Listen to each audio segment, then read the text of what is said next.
This baby was upset because Dad kept snoring.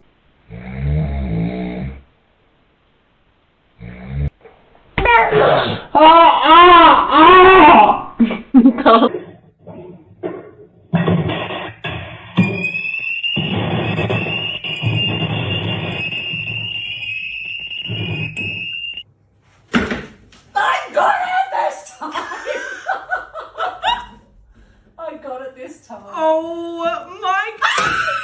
So what exactly was the goal here?